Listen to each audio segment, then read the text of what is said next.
Herkese merhabalar, ben Huri. Huri Metek Mutfak'ta kanalıma ve mutfağıma hoş geldiniz. Buzluk için tepsiler dolusu mutlaka hazırlarım. Muhteşem bir tarif. 2 yemek kaşığı kuru maya, 2 tatlı kaşığı toz şeker, 2,5 su bardağı su,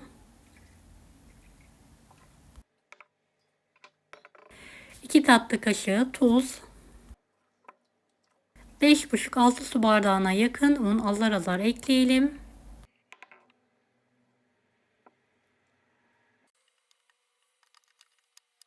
Yumuşak, ele yapışmayan bir hamur hazırlayalım.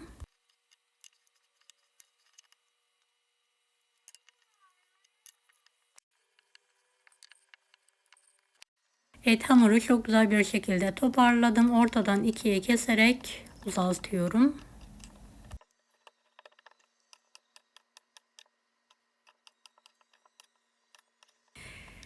Küçük bezelere keserek yuvarlayalım.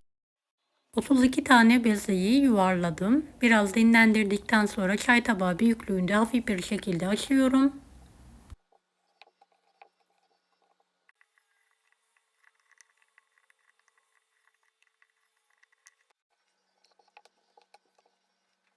...125 gram tereyağı, 1 çay bardağı sıvı yağını erittim. Açtığım hamurları yağa batırarak tepsiye diziyorum.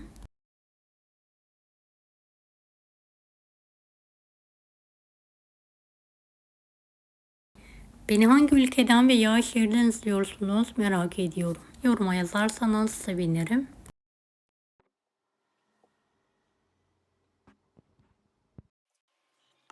Evet, hamurların üzerini kapatarak en az 1 saat kenarda dinlenmeye bırakıyorum.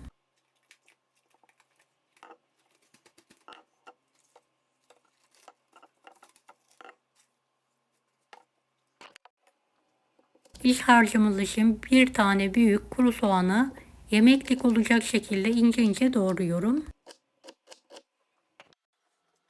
Bolca sıvı yağla kavuruyorum.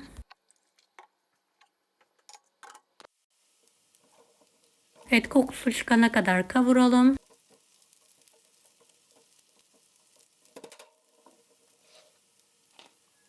4 tane rendelenmiş patatesi tavaya alalım. Patatesi haşlamadım, çiğden rendeliyoruz.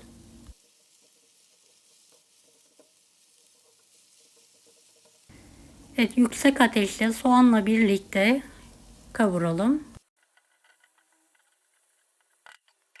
Biraz yumuşaması için kapağını kapattım. 1,5 tatlı kaşığı tuz, kırmızı pul biber, toz biber, karabiber, biraz da kekik ekliyorum. En son karıştırıyorum.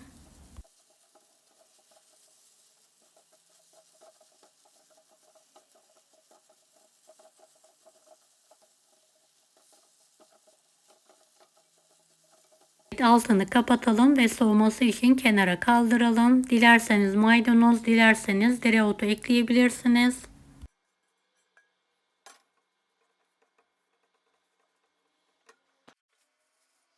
Evet, dereotu ekliyorum ve karıştırıyorum. Diğer iç harcım için bir tane kuru soğanı kavurduktan sonra yarım kilo haşlanmış ıspanağı ekliyorum. Biraz tuz, kırmızı toz biber, pul biber ekliyorum. Altını kapatarak soğumaya bırakıyorum. Bir tane bezeyi hafif bir şekilde yağ dökerek elimle sündürerek açıyorum.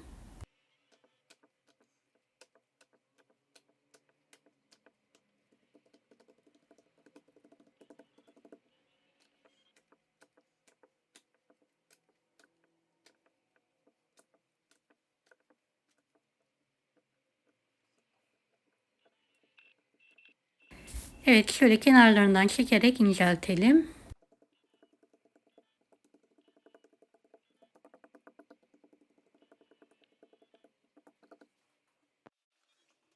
Videodaki gibi kenarlarına katlayalım. İç harçtan kenarına koyarak şöyle büyük bir rulo olacak şekilde saralım.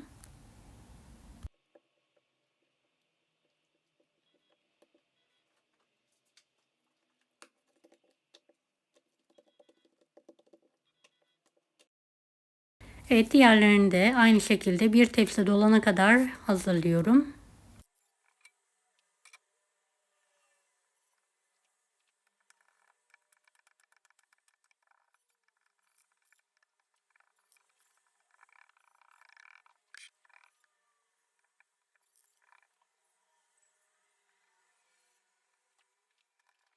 Evet, diğer böreğimiz için 2 tane bezeyi üst üste aldım.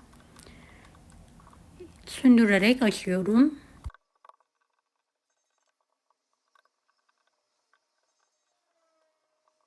Evet, 4'e keselim. Kenarlarına patatesli iç harçtan koyalım ve kalem şeklinde saralım.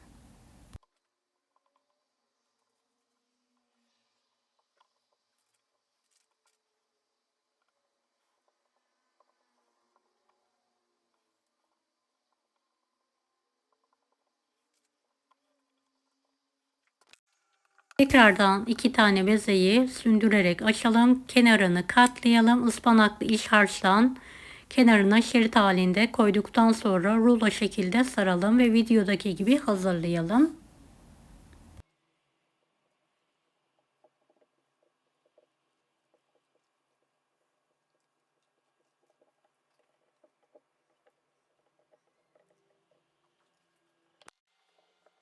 Evet, tepsiye alıyorum.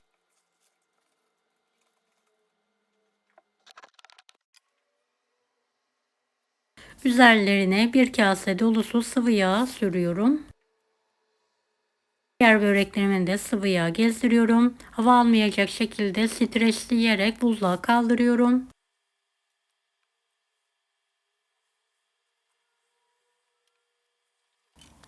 Evet, tepsiler dolusu buzluk böreğim hazır. Bu börekler kurtarıcı oluyor. Bir misafir geldiğinde hemen pişiriyorum. Evet, buzluktan çıkartarak fırına veriyorum. 160 dereceli fanlı fırında pişirmeye bıraktım. Nar gibi kızarınca fırından çıkartıyorum. Ve ilk sıcak çıktıktan sonra servis tabağına alıyorum.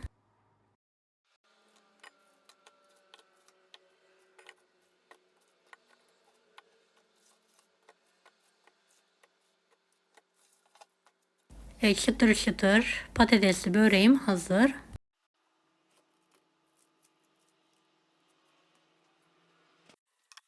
Diğer börekleri de ihtiyaç zamanı buzluktan çıkartarak buzlu bir şekilde pişirmeye bırakıyorum.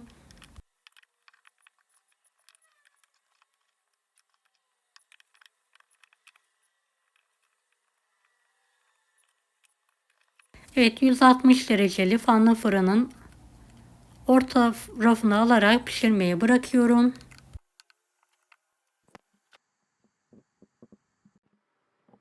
Evet, böreklerim hazır. Deneyecek olan herkese şimdiden kolaylıklar dilerim. Allah'a emanet olun. Hoşça kalın.